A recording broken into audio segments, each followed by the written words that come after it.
Okay जी, बिस्मिल्लाहिर्रहमानिर्रहीम। तो इस वीडियो के अंदर आज का जो हमारा टॉपिक है वो मेल के अंदर जो जेनिटल डक्ट्स हैं उनकी डेवलपमेंट को हमने पढ़ना है। तो बेसिकली जो डक्ट्स होती हैं हमारे पास मेल के अंदर वो दो टाइप की डक्ट्स होती हैं।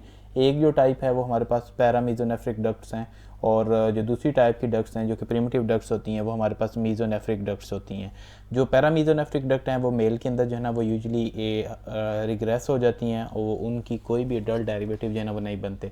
जो मीजोनेफ्रिक डक्ट है ये मेटानेफ्रिक डक्ट्स के अंदर फर्दर जो है ना वो एडवांसली कन्वर्ट होगी और उसके बाद इसके जो है ना वो मेन कंपोनेंट ये है कि ये बेसिकली जो हमारे पास एपिडिडाइमस है और डक्टस डेफरेंस है सेमिनल वेजिकल्स और इजैकुलेटरी डक्ट्स के अंदर कन्वर्ट होगी। अब होता क्या है कि जो हमारे पास पैरामीजोनेफ्रिक डक्ट है उसको हम मुलेरियन डक्ट्स भी कहते हैं। जो पैरामीजोनेफ्रिक डक्ट्स हैं तो वो डेवलप होती हैं मीजोडर्मल इन्वेजिनेशंस के तौर पे on the lateral surface of the urogenital ridge. जो हमारे पास जो ये यूरोजेनिटल रिज राइट और लेफ्ट साइड के ऊपर आती हैं उनकी लेटर सरफेस के ऊपर जो है ना वो इन्वेजिनेशंस होती हैं मीजोडर्मल रीजन की, उनको हम पैरामीजोनेफ्रिक डक्ट्स कहते हैं या फिर उनको मुलेरियन डक्ट्स भी कहते हैं।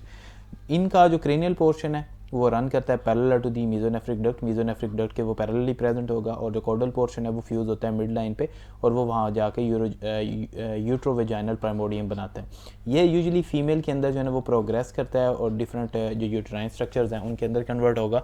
और मेल के अंदर क्या होता है कि मुलेरियन इनहिबिटरी फैक्टर होता है, वो मुलेरियन डक्ट्स को इनहिबिट कर देता है और इनका जो क्रेनियल पोर्शन है पैरामीजोनेफ्रिक डक्ट और जो कॉडल पोर्शन है वो दोनों रिग्रेस हो जाते हैं। ये यूट्रोवेजाइनल प्राइमोडियम है और जो हमारे पास क्रेनियल पोर्शन दोनों रिग्रेस हो जाते हैं, वो ख़त्म हो जाते हैं, वो अपीयर नहीं होते। उसके बाद हमारे पास सेकंड कंपोनेंट है वो हमारे पास मीजोनेफ्रिक डक्ट्स हैं जिनको हम वॉल्फियन डक्ट कहते हैं और इसके साथ साथ इनकी ट्यूब्यूल्स भी होती हैं। डक्ट्स हमारे पास ऐसी होती हैं, ये हमारे पास डक्ट्स हैं राइट और लेफ्ट साइड पे और ये स्मॉल बाइलेटरल जो है स्मॉल छोटी छोटी ट्यूब्यूल्स होती हैं। मीजोनेफ्रिक जो डक्ट्स होती हैं ट्यूब्यूल्स होती हैं डेवलप होती हैं मेल के अंदर as a part of the urinary system. ये as a part of urinary system develop होंगी और ये are critical in the formation of definitive metanephric जो किडनी है उसकी फॉर्मेशन के लिए बहुत ज़्यादा इंपॉर्टेंट है। जो मेटानेफ्रिक डक्ट्स हैं, जो मीजोनेफ्रिक डक्ट्स हैं वो प्रोसीड होंगी एडिशनली, वो कन्वर्ट हो जाएंगी मेटानेफ्रिक डक्ट के अंदर। कन्वर्ट होने के साथ साथ वो एपिडिडाइमस, डक्टस डेफरेंस, इसके अलावा सेमिनल वेजिकल्स और इजैकुलेटरी डक्ट्स के अंदर कन्वर्ट होंगी। इसके अलावा कुछ जो मेटानेफ्रिक जो मीजोनेफ्रिक ट्यूब्यूल्स हैं वो टेस्टिस के अंदर इफरेंट डक्ट्यूल। यहाँ पे आप इस पिक्चर के अंदर देख सकते हैं कि हमारे पास मेल रिप्रोडक्टिव सिस्टम की जो अर्ली डेवलपमेंट है उसकी कुछ डायग्राम्स के अंदर जो है ना स्केमेटिक डायग्राम के अंदर एक्सप्लेनेशन की गई है। ये वीक 5 के अंदर क्या होता है कि ये इंटीरियर साइड पे हमारे पास क्लोइका है और यहाँ पे आप यूरोजेनिटल रिज देख सकते हैं। यूरोजेनिटल रिज की दोनों लेटरल साइड के ऊपर जो है ना वो पैरामीजोनेफ्रिक डक्ट है और ये जो ग्रीन कलर ये लाइट रेड कलर के अंदर आ रही है ये हमारे पास मीजोनेफ्रिक डक्ट है। With the passage of the time जब फर्दर डेवलपमेंट हो रही होती है तो वीक 6 के अंदर होता ये है कि जो पैरामीजोनेफ्रिक डक्ट है इसका जो डिस्टल पार्ट है वो फ्यूज़ हो जाता है, क्योंकि वीक 1 से लेके वीक 6 तक जो हमारे पास फेज़ होती है इसके अंदर इन डिफरेंट गुनेड जो हैं वो हमारे पास आता है। इसमें हम डिफ्रेंशिएट नहीं कर सकते कि ये मेल है या फीमेल के गुनेड या रिप्रोडक्टिव सिस्टम है। उसके बाद जब 6 वीक से फर्दर प्रोग्रेशन होती है तो उस वक्त जो हमारे पास मेटानेफ्रिक जो किडनीज़ हैं वो फर्दर प्रोग्रेसिवली डेवलप होना शुरू हो जाती हैं जो कि यूरिटेरिक बड और मेटानेफ्रस से बनती हैं। और उसके अलावा जो हमारे पास टेस्टिस हैं वो फर्दर डेवलप हो जाते हैं और टेस्टिस का जो कम्युनिकेशन है वो basically with the help of mesonephric ducts हैं और ट्यूब्यूल्स हैं। मीजोनेफ्रिक डक्ट और tubule further epididymis, seminal vesicles और इजैकुलेटरी डक्ट्स के अंदर कन्वर्ट होगा। साथ साथ अब यहाँ पे आप देख सकते हैं यहाँ पे इस कलर के अंदर पैरामीजोनेफ्रिक डक्ट है, लेकिन इस पिक्चर के अंदर वो फर्दर जो है ना वो रिग्रेस होना शुरू हो गया। वीक 9 के अंदर वो रिग्रेस होना शुरू हो जाता है और जो पैरामीजोनेफ्रिक डक्ट है वो टोटली डीजनरेट हो जाती है। उसके बाद जब हमारे पास कंडीशन आती है फर्दर डेवलपमेंट के बाद एट द एंड जब मेच्योरेशन हो रही होती है तो आप यहाँ पे अडल्ट स्ट्रक्चर फर्दर जो है ना वो मेच्योर स्ट्रक्चर देख सकते हैं। ये हमारे पास यूरोजेनिटल रिज है, यूरोजेनिटल रिज के अंदर ये हमारे पास जो है ना मीजोनेफ्रिक ट्यूब्यूल्स हैं जो कि फर्दर अडल्ट का जो है ना वो यूरिनरी सिस्टम बनाएंगी। उसके अलावा आप यहाँ पे देख सकते हैं कि जो इसका क्रेनियल पोर्शन है डीजनरेटिंग पैरामीजोनेफ्रिक डक्ट का जो क्रेनियल पोर्शन है जो कि फर्दर में फीमेल के अंदर फिलिपियन ट्यूब के अंदर कन्वर्ट हुआ वो आहिस्ता आहिस्ता रिग्रेस होना शुरू हो जाता है दोनों साइड के ऊपर। इसके अलावा जो इसका लोअर पोर्शन आपस में जो जॉइंट हुआ था जहाँ पे यूट्रोवेजाइनल प्राइमोडियम बना था वो भी फर्दर रिग्रेस हो जाएगा और जो वेजाइनल प्लेट है वो भी फर्दर रिग्रेस होगी और अब हमारे पास जो अडल्ट डेरिवेटिव्स आएंगे उनमें आप यहाँ पे देख सकते हैं कि ये हमारे पास जो है ना ट्यूनिका एल्बोजीनिया है, जो कि स्पर्मेटिक कॉर्ड, जो कि हमारे पास सेक्स कॉर्ड्स को फर्दर जो है ना वो स्किन के साथ या एक्टोडर्म से डिफ्रेंशिएट करता है, सेपरेट करता है। और ये आप दोनों साइड पे देख सकते हैं कि ये हमारे पास था पैरामीजोनेफ्रिक डक्ट का रेमिनेंट, जो कि अपेंडिक्स ऑफ द टेस्टिस बना रहा है। उसके बाद हमारे पास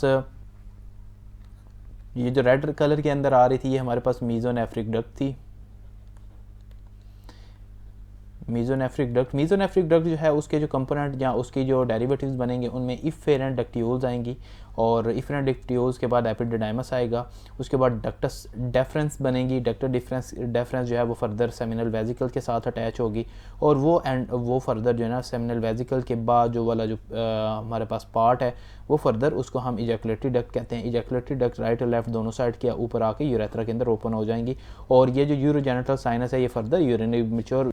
उसी तरह क्विक समरी के अंदर हमारे पास है कि जो मेल जेनिटल डक्ट कैसे बनती हैं। जो मीजोनेफ्रिक डक्ट थी, जैसा कि हमने पहले पढ़ा, वो epididymis ductus deferens seminal vesicle और इजैकुलेटरी डक्ट्स के अंदर कन्वर्ट होगी।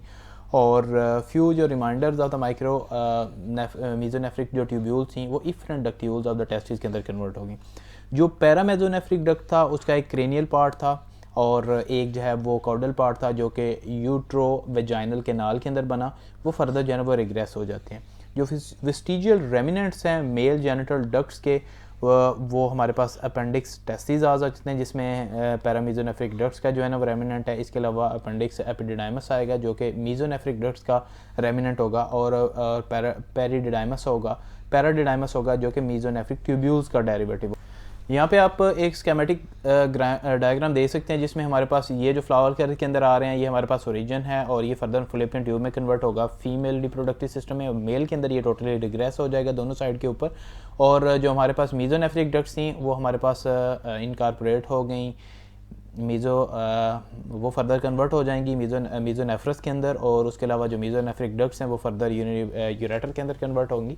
और इसके अलावा जो टेस्टिस हैं हमारे पास हमारे पास किडनीज़ हैं, और इसके अलावा जो टेस्टिस हैं ये जो है ये गैबर्नाकुलम के साथ जो है ना अटैच होंगे। ये बेसिकली यहाँ पे ये वाली जो स्ट्रक्चर है ये टेस्टिस की है। टेस्टिस जो है वो गैबर्नाकुलम के साथ अटैच होते हैं, और उसकी जो डाउनवर्ड डिसेंशन की वजह से डिसेंड